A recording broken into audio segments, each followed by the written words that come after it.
और अब बात करते हैं बिहार की पटना साहिब सीट की। ये बिहार की सबसे वीवीआईपी सीटों में से एक है। इस बार यहां पर मुकाबला कांटे का दिख रहा है। बीजेपी के मजबूत किले में सेंध लगाने के लिए विपक्षी गठबंधन ने पूरी ताकत यहां पर झोंक रखी है। पटना साहिब सीट 2009 में अस्तित्व में आई थी, तब से यहां पर बीजेपी का कब्जा है।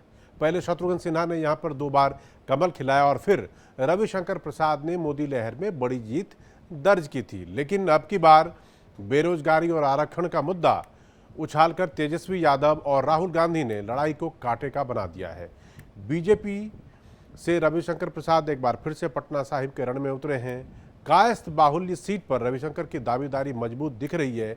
दूसरी तरफ कांग्रेस ने दलित पिछड़ा वर्ग को साधने की पूरी कोशिश की है और पूर्व लोकसभा स्पीकर मीरा कुमार के बेटे अंशुल अभिजीत को टिकट दिया है, जो कैम्ब्रिज से पढ़े हैं और पहली बार लोकसभा का चुनाव लड़ रहे हैं।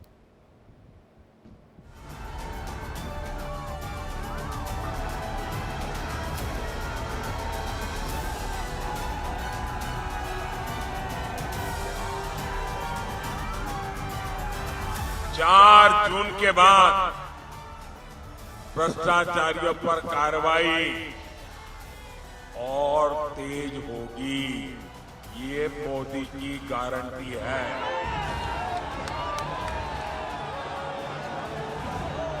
हम बैंक अकाउंट में खटाखट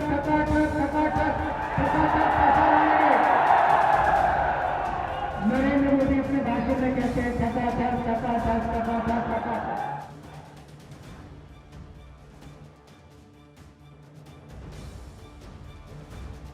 नया शब्द निकालते हैं, खटाखट फटाफट। तो राहुल गांधी का 4 तारीख को जनता कर देगी चटाचट। आखिरी चरण के रण में बिहार की जिस सीट पर चुनाव सबसे ज्यादा चर्चा है, वो सीट है पटना साहिब। 2009 में अस्तित्व में आई इस सीट पर बीजेपी का कब्जा है, लेकिन इस बार तेजस्वी यादव और राहुल गांधी की जोड़ी ने भगवा तिलिस्म तोड़ने के लिए हर दांव आजमाया है। विपक्ष की घेराबंदी से यहां मुकाबला कांटे का दिख रहा है।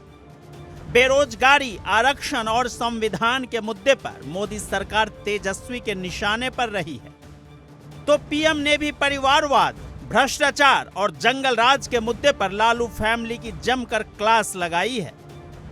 अब क्या कह रहे मोदी जी बिहार आके, ये लालटेन वाला जो है मुजरा कर रहा है। अरे मोदी जी, एक 34 साल के नौजवान को रोड पे ले आए और आप हमको बताइए कौन क्या कर रहा है। ये भाषा प्रधानमंत्री की होनी चाहिए। ये मुजरा, मटन, मछली और क्या क्या, मंगलसूत्र, मुसलमान मंदिर, मामा खाली यही कर रहे, मिमिया रहे।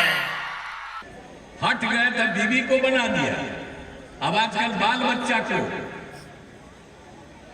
अब पैदा तो बहुत कर दिया, इतना ज्यादा पैदा करना चाहिए किसी को, बाल बच्चा, लेकिन उतना किया और उसी में कई गो बेटी को, 2 गो बेटा को, सबको लगा करके।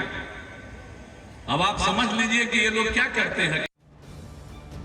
पटना साहिब सिखों के 10वें गुरु श्री गुरु गोविंद सिंह की जन्मस्थली है और आस्था का प्रमुख केंद्र भी। यहाँ देश विदेश से लाखों श्रद्धालु हर साल आते हैं। 2009 में पहली बार पटना साहिब सीट पर शत्रुघ्न सिन्हा ने कमल खिलाया था।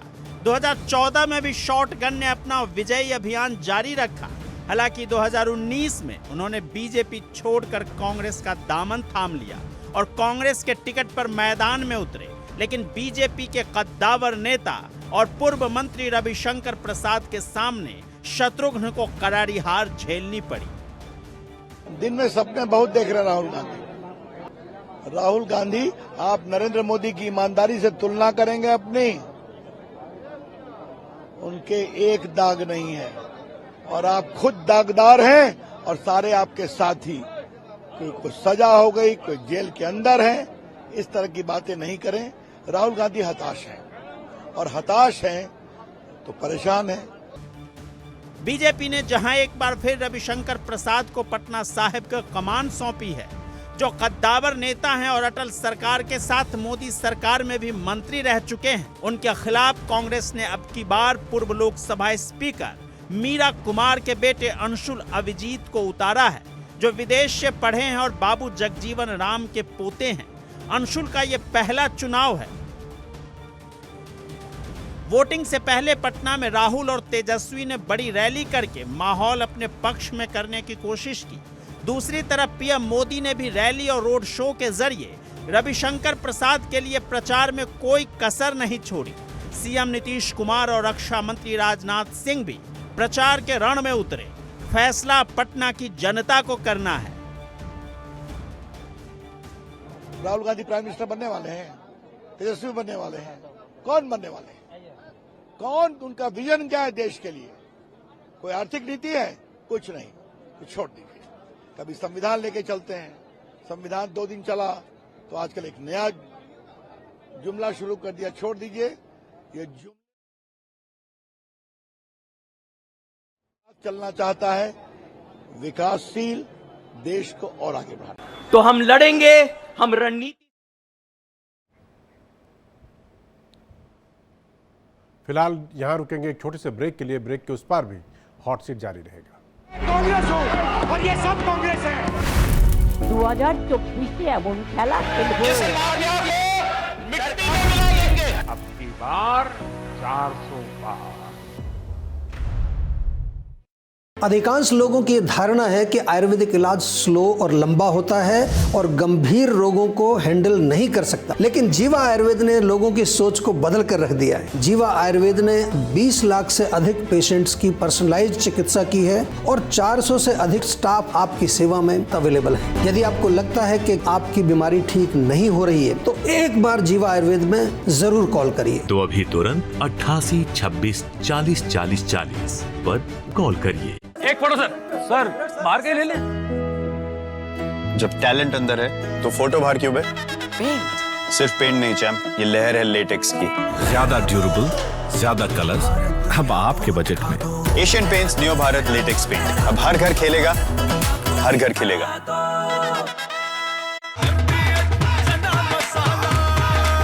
अब छोलिया हो या लोबिया, सफेद चने या काले चने, सब कुछ मजेदार बने।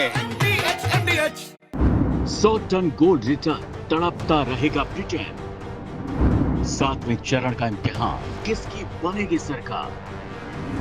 आप गैंग का प्रोपेगेंडा ध्वस्त, तिहाड़ पर केजरीवाल बस।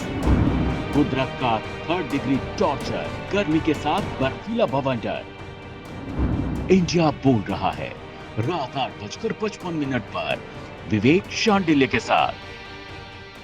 मोदी की भक्ति, जीत की शक्ति, काशी के गेम चेंजर नमो के स्पेशल 7 मई बाय बाय, जून हाय हाय। देखिए इंडिया स्पेशल रात 7:55 पर सिर्फ इंडिया डेली लाइव पर।